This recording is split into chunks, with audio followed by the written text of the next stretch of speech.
Hi, ಇವತ್ತು ನಾನು ನಿಮಗೆ ಒಂದು ರಹಸ್ಯಮಯವಾದ ವಿಷಯದ ಬಗ್ಗೆ ತಿಳಿಸುತ್ತೇನೆ. ಸುಮಾರು 500 ವರ್ಷಗಳ ಹಿಂದೆ ಇಟಲಿಯ ಲಿಯೋನಾರ್ಡೋ ದ ವಿನ್ಸಿ ಒಂದು ರಹಸ್ಯಮಯವಾದ ಪೇಂಟಿಂಗ್ ಬಿಡಿಸಿದ. ಅದೇ ಮೊನಾಲಿಸಾ. ಅಂಥದ್ದೇನಿದೆ ಈ ಪೇಂಟಿಂಗ್ನಲ್ಲಿ? ಅದು ಇವತ್ತಿಗೂ ಒಂದು ರಹಸ್ಯಮಯವಾದ ಪೇಂಟಿಂಗ್ ಆಗಿದೆ. ಈ ವಿಡಿಯೋವನ್ನು ಕೊನೆಯ ತನಕ ನೋಡಿ. ಇದರಲ್ಲಿ ನಾನು ಮೊನಾಲಿಸಾಳ ಬಗ್ಗೆ ಇದ್ದ 23 ಫ್ಯಾಕ್ಟ್ ಹೇಳುತ್ತೇನೆ. ಅದು ನಿಮಗೆ ತುಂಬ ಆಶ್ಚರ್ಯವನ್ನುಂಟು ಮಾಡುವುದು. ನಂಬರ್ 23 ಜೂನ್ 1852ರಂದು ಲೂಕ್ ಮಾಸ್ಪೆರೋ ಎಂಬ ಫ್ರೆಂಚ್ ಚಿತ್ರಕಾರ ಪ್ಯಾರಿಸ್ನ ಒಂದು ಹೋಟೆಲಿನ 4ನೇ ಮಹಡಿಯಿಂದ ಜಿಗಿದು ತನ್ನ ಜೀವ ಬಿಟ್ಟನು. ಅವನು ಮೊನಾಲಿಸಾಳ ರಹಸ್ಯಮಯವಾದ ಆ ನಗುವಿಗೆ ತುಂಬಾ ಮರುಳಾಗಿದ್ದ. ಹಾಗೆ ಅವಳ ಸುಂದರತೆಗೆ ಹುಚ್ಚನಾಗಿದ್ದ. ಅವನು ಒಂದು ನೋಟ್ ಬರೆದಿಟ್ಟಿದ್ದ.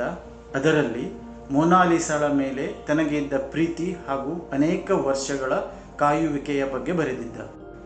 ನಂಬರ್ 22 ಮೊನಾಲಿಸಾಳ ಆ ನಗು ಅನೇಕ ಚಿತ್ರಕಾರರಿಗೆ ಹಾಗೂ ಇತಿಹಾಸಗಾರರಿಗೆ ತುಂಬ ಯೋಚಿಸುವಂತೆ ಮಾಡಿದೆ.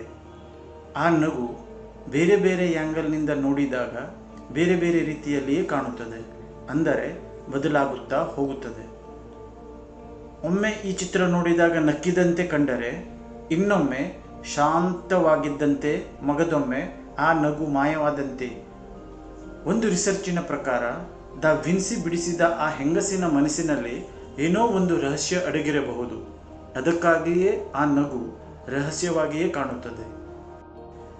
ನಂಬರ್ 21 ಅನೇಕ ವರ್ಷಗಳ ಹಿಂದೆ ಒಬ್ಬ ಡಾಕ್ಟರ್ ಒಂದು ವಿಷಯ ಹೇಳಿ ಎಲ್ಲರಿಗೂ ಆಶ್ಚರ್ಯಚಕಿತರಾಗುವಂತೆ ಮಾಡಿದ.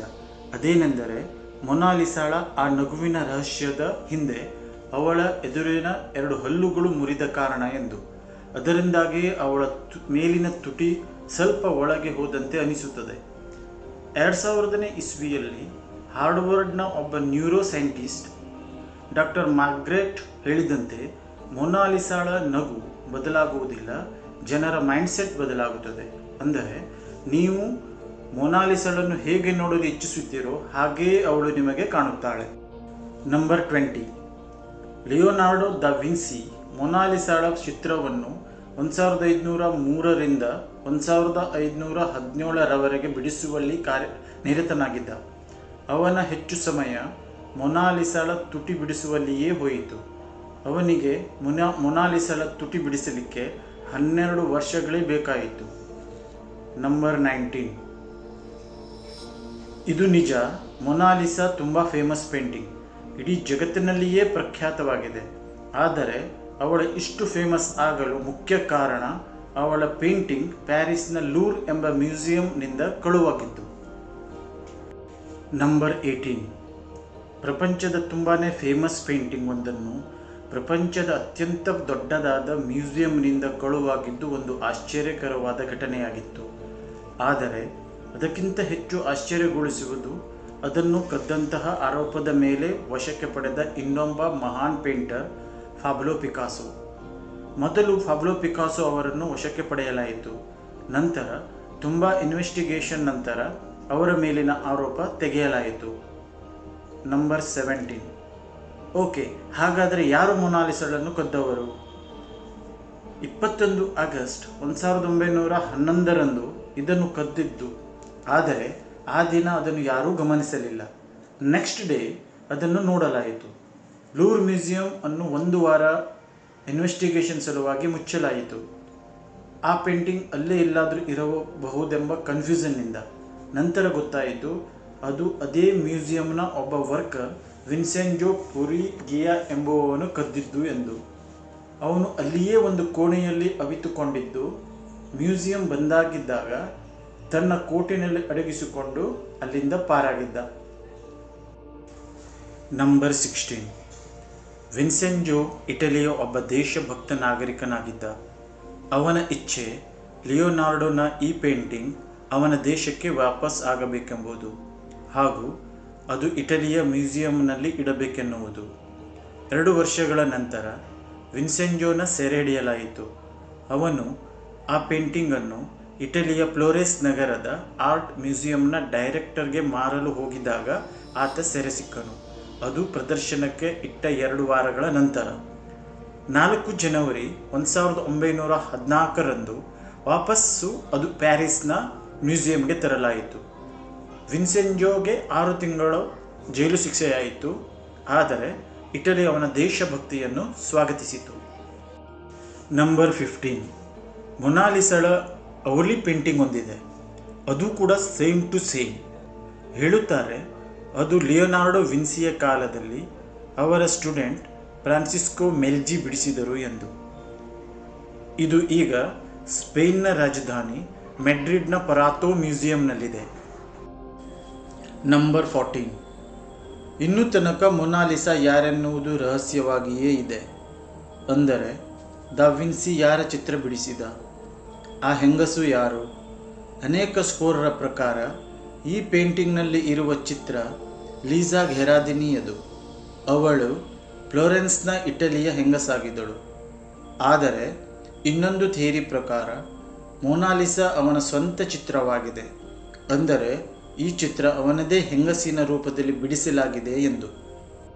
ನಂಬರ್ 13, ಈ ವಿಶ್ವವಿಖ್ಯಾತ ಪೇಂಟಿಂಗ್ ಹಾಳು ಮಾಡಲು ಅನೇಕ ಪ್ರಯತ್ನಗಳು ನಡೆದಿವೆ. 1956ರಲ್ಲಿ ಬೊಲಿವಿಯನ್ ಟೂರಿಸ್ಟ್ ಒಬ್ಬನು ಮೊನಾಲಿಸಾಳ ಮೇಲೆ ಕಲ್ಲನ್ನೆಸೆದಿದ್ದ. ಆ ಕಾರಣ ಮೊನಾಲಿಸಾಳ ಬಲ ಕೈಯಿನ ಮೇಲೆ ಒಂದು ಮಾರ್ಕ್ ಬಿದ್ದಿತ್ತು. ಅದನ್ನು ನಂತರ ರಿಸ್ಟೋರ್ ಮಾಡಲಾಯಿತು, ಆದರೆ ಈಗಲೂ ಕೂಡ ಮಾರ್ಕ್ ಸ್ವಲ್ಪ ಕಾಣುತ್ತದೆ. ಇದರ ಮೊದಲು ಒಬ್ಬ ವ್ಯಕ್ತಿ ಎಸಿಡ್ ಕೂಡ ಎರಚಿದ್ದ. ಇದೆಲ್ಲ ನೋಡಿ ಮೊನಾಲಿಸಾಳ ಸೆಕ್ಯುರಿಟಿಗಾಗಿ ಮೊನಾಲಿಸಾಳನ್ನು ಬುಲೆಟ್ ಪ್ರೂಫ್ ಗ್ಲಾಸಿನಲ್ಲಿ ಇಡಲಾಗಿದೆ. ಆದರೆ ಇದರ ನಂತರವೂ ಒಂದು ಲೇಡಿ ಮೊನಾಲಿಸಾಳ ಮೇಲೆ ರೆಡ್ ಪೇಂಟ್ನಿಂದ ಹಾಳುಗೆಡವಲು ಪ್ರಯತ್ನಪಟ್ಟಿದ್ದಳು. ನಂತರ 2009ರಲ್ಲಿ ರಷ್ಯನ್ ಲೇಡಿ ಇದರ ಮೇಲೆ ಸಿರಾಮಿಕ್ ಟೀ ಕಪ್ ಎಸೆದಿದ್ದಳು. ಆದರೆ ಪೇಂಟಿಂಗ್ ಈ 2 ಕೇಸ್ಗಳಲ್ಲೂ ಸುರಕ್ಷಿತವಾಗಿತ್ತು. ನಂಬರ್ 12, ಲಿಯೋನಾರ್ಡೋ ದ ವಿನ್ಸಿ ಒಬ್ಬ ಲೇಖಕರೂ ಆಗಿದ್ದರೂ ಕೂಡ ವಿಚಿತ್ರವೆಂದರೆ ಅವರು ಎಲ್ಲಿಯೂ ಮೊನಾಲಿಸಾಳ ಬಗ್ಗೆ ಬರೆಯಲಿಲ್ಲ. ನಂಬರ್ 11, 2ನೇ ವರ್ಲ್ಡ್ ವಾರ್ ಟೈಮಲ್ಲಿ ಮೊನಾಲಿಸಾಳನ್ನು 6 ಬಾರಿ ಅದರ ಸ್ಥಳದಿಂದ ಬದಲಾಯಿಸಲಾಯಿತು. ಯಾಕೆಂದರೆ ಈ ವಿಶೇಷ ಪೇಂಟಿಂಗ್ ಜರ್ಮನಿನ ನಾಜಿಯವರ ಕೈಯಲ್ಲಿ ಹೋಗಬಾರದೆಂದು. ನಂಬರ್ 10, ಲಿಯೋನಾರ್ಡೋ ವಿನ್ಸಿಯ ಒಬ್ಬ ಸ್ಟೂಡೆಂಟ್ 1514ರಿಂದ 1516ರ ಮಧ್ಯೆ ಮೊನಾಲಿಸಾಳ ಒಂದು ನ್ಯೂಡ್ ಚಿತ್ರ ಬಿಡಿಸಿದ. ಅದನ್ನು ಮೊನಾ ವೆನ್ನಾ ಎಂದು ಹೇಳುತ್ತಾರೆ. ಇದರ ಕೈ ಹಾಗೂ ಬಾಡಿ ಪೊಸಿಷನ್ ಸೇಮ್ ಲಿಯೋನಾರ್ಡೋನ ಮೊನಾಲಿಸಾಳ ಹಾಗೇ ಇದೆ. ಕೆಲವರು ಹೀಗೂ ಹೇಳುತ್ತಾರೆ, ಬಹುಶಃ ಇದು ಲಿಯೋನಾರ್ಡೋನೇ ಬಿಡಿಸಿರಬಹುದು ಎಂದು. ಈ ಪೇಂಟಿಂಗ್ ಈಗ ಪ್ಯಾರಿಸ್ನ ಕೊಂಡೆ ಮ್ಯೂಸಿಯಂನಲ್ಲಿದೆ. ನಂಬರ್ 9, ಲಿಯೋನಾರ್ಡೋ ದ ವಿನ್ಸಿ ಮೊನಾಲಿಸಾಳನ್ನು ಬಿಡಿಸಲು 30ಕ್ಕೂ ಹೆಚ್ಚು ಲೇಯರ್ಸ್ಗಳನ್ನು ಬಳಸಿದನು. ಅದರಲ್ಲಿ ಅನೇಕ ಲೇಯರ್ಗಳು ಮನುಷ್ಯನ ಕೂದಲಿಗಿಂತಲೂ ಸಪೂರವಾಗಿದ್ದವು. ನಂಬರ್ 8, ಮೊನಾಲಿಸಾ ಜಗತ್ತಿನ ಅತಿ ಹೆಚ್ಚು ಮೌಲ್ಯದ ಪೇಂಟಿಂಗ್ ಆಗಿದೆ. ಗಿನ್ನೆಸ್ ವರ್ಲ್ಡ್ ರೆಕಾರ್ಡ್ನ ಪ್ರಕಾರ ಇದು ಹಿಸ್ಟ್ರಿಯ ಹೈಯೆಸ್ಟ್ ವ್ಯಾಲ್ಯುಯೇಷನ್ ಪೇಂಟಿಂಗ್ ಆಗಿದೆ. 1962ರಲ್ಲಿ ಇದರ ವ್ಯಾಲ್ಯೂ $100 ಮಿಲಿಯನ್ ದಾಟಿತ್ತು. 2019ರಲ್ಲಿ ಇದು $700 ಮಿಲಿಯನ್ ಆಗಿತ್ತು.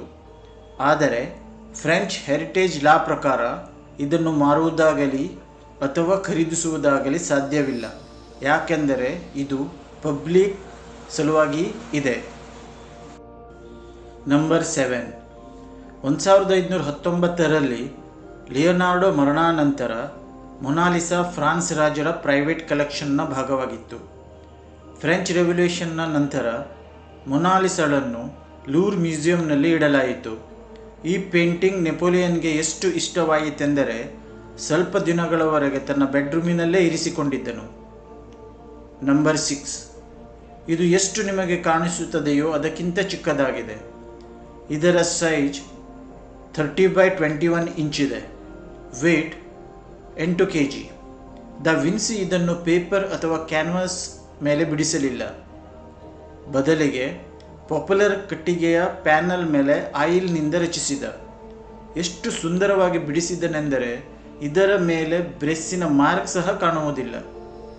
ದಾ ವಿನ್ಸಿಯ ಟೈಮಲ್ಲಿ ಕ್ಯಾನ್ವಾಸ್ ಮತ್ತು ಪೇಪರ್ಗಳಿದ್ದವು, ಆದರೆ ಆಗಿನ ಕಾಲದ ಪೇಂಟರ್ಗಳು ಸಣ್ಣ ಚಿತ್ರಗಳನ್ನು ಬಿಡಿಸಲು ಕಟ್ಟಿಗೆಗಳನ್ನು ಬಳಸುತ್ತಿದ್ದರು. ನಂಬರ್ 5, ನೀವು ಮೊನಾಲಿಸಾಳ ಚಿತ್ರ ಸರಿಯಾಗಿ ಗಮನಿಸಿದರೆ ನಿಮಗೆ ಐಬ್ರೋ ಮತ್ತು ಐ ಲ್ಯಾಸಸ್ಗಳು ಕಾಣುವುದಿಲ್ಲ. ಹಾಗಾದರೆ ದಾ ವಿನ್ಸಿ ಮೊನಾಲಿಸಾಳ ಐಬ್ರೋ ಹಾಗೂ ಐ ಲ್ಯಾಸಸ್ಗಳು ಯಾಕಾಗಿ ಚಿತ್ರಿಸಲಿಲ್ಲ? 2017ರಲ್ಲಿ ಒಬ್ಬ ಫ್ರೆಂಚ್ ಇನ್ವೆಂಟರ್ ಪಾಸ್ಕಲ್ ಕೋಟ್ ಎಂಬುವವನು ಒಂದು ಹೈ ರೆಸೊಲ್ಯೂಷನ್ ಕ್ಯಾಮ್ನಿಂದ ಪತ್ತೆ ಹಚ್ಚಿದ್ದು ಏನೆಂದರೆ ದಾ ವಿನ್ಸಿ ಮೊನಾಲಿಸಾಳ ಐಬ್ರೋ ಹಾಗೂ ಲ್ಯಾಸಸ್ಗಳನ್ನು ಬಿಡಿಸಿದ್ದ. ಅವನ ಹೇಳಿಕೆಯ ಪ್ರಕಾರ ಅದು ಕ್ರಮೇಣ ಮಾಯವಾಗುತ್ತಾ ಹೋಗಿದೆ, ಮೋಸ್ಟ್ಲಿ ಓವರ್ ಕ್ಲೀನಿಂಗ್ನಿಂದ. ನಂಬರ್ 4, ಪ್ಯಾರಾನಾರ್ಮಲ್ ಕ್ರೂಸಿಬಲ್ ಎಂಬ ಒಂದು ವೆಬ್ಸೈಟ್ನವರು ಒಂದು ಚಾಲೆಂಜ್ ಮಾಡಿದರು.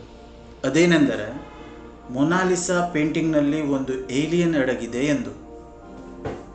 ಮೊನಾಲಿಸಾಳ ಪೇಂಟಿಂಗ್ಗೆ ಲೆಫ್ಟ್ ಸೈಡಿನಿಂದ ಒಂದು ಕನ್ನಡಿಯನ್ನು ಇಟ್ಟು ನೋಡಿದಾಗ ಏಲಿಯನ್ ತರಹದ ಆಕೃತಿ ಕಾಣುತ್ತದೆ. ಈ ಮಾತಿನಿಂದ ಇನ್ನೊಂದು ಥಿಯರಿ ಮುಂದೆ ಬರುತ್ತದೆ. ಅದೇನೆಂದರೆ ದಾ ವಿನ್ಸಿ ಈ ಪೇಂಟಿಂಗ್ನ ಲೆಫ್ಟ್ ಸೈಡಿನಲ್ಲಿ ಅತ್ಯಂತ ಸೀಕ್ರೆಟ್ ಆಗಿ ಒಂದು ಮೆಸೇಜ್ ಮುಚ್ಚಿಟ್ಟಿದ್ದಾರೆ. ಥಿಯರಿಯ ಪ್ರಕಾರ ಪೇಂಟಿಂಗ್ನಲ್ಲಿ ಇಟಾಲಿಯನ್ ಭಾಷೆಯಲ್ಲಿ ಬರೆದಿದ್ದಾರೆ ಲಾ ರಿಸ್ಪೋಸ್ತಾ ಸಿ ಟ್ರೋವಾ ಕಿ. ಇದರ ಅರ್ಥ ದಿ ಆನ್ಸರ್ ಇಸ್ ಹಿಯರ್, ಅಂದರೆ ಉತ್ತರ ಇಲ್ಲೇ ಇದೆ.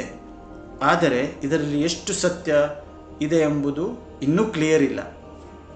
ನಂಬರ್ 3, ಮೊನಾಲಿಸಾ ಫ್ಯಾನ್ಗಳು ಜಗತ್ತಿನಾದ್ಯಂತ ಇದ್ದಾರೆ.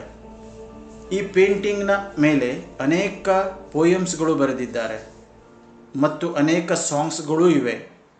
ಇನ್ನೊಂದು ವಿಚಿತ್ರವೆಂದರೆ ಇಲ್ಲಿ ಅನೇಕ ಮೊನಾಲಿಸಾಳಿಗಾಗಿ ಬರೆದ ಲವ್ ಲೆಟರ್ಗಳು ಸಿಗುತ್ತವೆ, ಫ್ಲವರ್ಸ್ ಸಿಗುತ್ತವೆ. ನಂಬರ್ 2, ಮೊನಾಲಿಸಾಳನ್ನು ಇಂಗ್ಲಿಷ್ನಲ್ಲಿ ಮೊನಾಲಿಸಾ ಎಂದು ಬರೆಯುತ್ತಾರೆ, ಆದರೆ ಇದರ ಸರಿಯಾದ ಸ್ಪೆಲ್ಲಿಂಗ್ ಮೊನ್ನಾಲಿಸಾ ಇದೆ. ಜನರು ಇದನ್ನು ಮೊನಾಲಿಸಾ ಎನ್ನುತ್ತಾರೆ, ಸ್ವಲ್ಪ ಜನರು ಮೊನಾಲಿಸಾ ಎಂದು ಕರೆಯುತ್ತಾರೆ. ಆದರೆ ಇಟಾಲಿಯನ್ನಲ್ಲಿ ಮೊನ್ನಾಲಿಸಾ ಎಂದರೆ ಇದರ ಅರ್ಥ ಮೈ ಲೇಡಿ. ನಂಬರ್ 1, ಫ್ರೆಂಡ್ಸ್, ನೀವು ಪ್ಯಾರಿಸ್ನ ಮ್ಯೂಸಿಯಂಗೆ ಭೇಟಿ ನೀಡಿದರೆ ಮೊನಾಲಿಸಾಳ ರೂಮಿಗೆ ಹೋದಾಗ ಅಲ್ಲಿ ಮೊನಾಲಿಸಾಳನ್ನು ಎಲ್ಲಿ ಇಟ್ಟಿದ್ದಾರೋ ಅದರ ಕರೆಕ್ಟ್ ಎದುರಿಗೆ ಒಂದು ದೊಡ್ಡ ಪೇಂಟಿಂಗ್ ಇದೆ. ಇದರ ಹೆಸರು the wedding feast at Cana.